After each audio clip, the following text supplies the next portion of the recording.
अल्पसंख्यक आयोग द्वारा स्वतंत्रता संग्राम आंदोलन में शहीदों के संघर्ष पर सेमिनार आयोजित किया गया।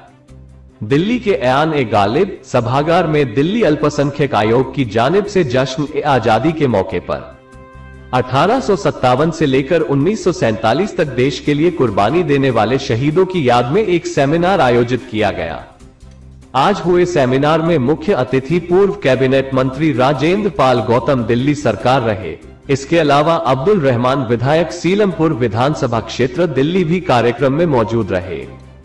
कार्यक्रम में दिल्ली अल्पसंख्यक आयोग के चेयरमैन जाकर खान मंसूरी के साथ ही दिल्ली अल्पसंख्यक आयोग के एडवाइजरी मेंबर और सद्भावना समिति के सदस्यों ने कार्यक्रम में उपस्थित रहकर कार्यक्रम की रौनक बढ़ाए। वहीं कार्यक्रम में आईएएस कोचिंग के संचालक अमित कुमार भी उपस्थित रहे।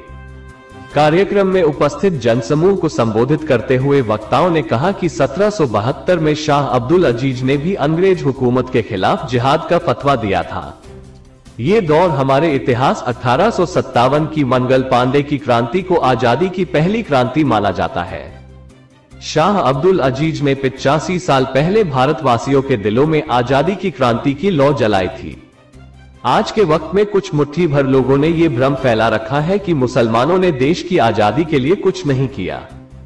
ऐसे में उन्हें ये जान लेने की जरूरत है कि मुसलमान हिंदुस्तान के लिए कुर्बानी देते आए हैं और हमेशा देते रहेंगे। हिंदुस्तान को अंग्रेजों की गुलामी से मुक्त कर भारत के निर्माण में हिंदुओं के साथ मुसलमानों का भी अहम योगदान रहा है। जंग आजादी में हिंदू भाइयों के साथ ही मुसलमानों ने भी अपनी जान निछावर कर दी है। लेकिन आज कुछ तत्व देश के मुसलमान को गद्दार और देशद्रोही साबित करने पर तुले हुए हैं। परंतु इतिहास इस बात का गवाह है कि दिल्ली में जमा मस्जिद से लाल किले के बीच मैदान में कई उलमाओं को निर्वस्त्र कर जिंदा जलाया गया था। लाहौर की शाही मस्जिद में भी प्रतिदिन 80 मौलवियों को फांसी देकर उनकी लाशें रवि नदी में फेंक दी जाती थी। ऐतिहासिक किताब लहू बोलता है में मुस्लिम लीग के निर्माण की ऐतिहासिक परिस्थितियों का भी उल्लेख है और कांग्रेस के भीतर मुसलमानों को लेकर की गई अंदरूनी सियासत का भी जिक्र किया गया है। 1857 की लड़ाई हिंदू और मुसलमान भाइयों ने साथ मिलकर लड़ी थी और उस जंग में 1 लाख मुस्लिम मारे गए थे। कानपुर से फर्रुखाबाद के बीच सड़क के किनारे जितने भी पेड़ थे उन पर अंग्रेजों ने मौलानाओं को फांसी दे दी थी। इसी तरह राजधानी दिल्ली के चांदनी चौक से लेकर खैबर तक भी जितने पेड़ थे उन पर भी उलमाओं को फांसी पर लटकाया गया था।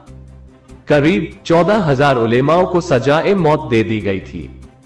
परंतु इतिहास लेखन में पूरी तरह न्याय न होने के कारण भी मुसलमानों के 1857 से लेकर 1947 तक देश की आजादी के लिए किए गए योगदान को ठीक से जाना नहीं गया है।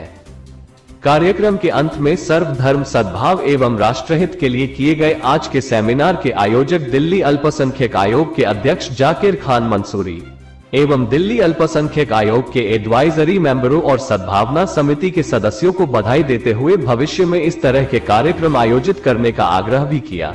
दिल्ली से रूबी न्यूटन के साथ शाहिदा खातून की रिपोर्ट।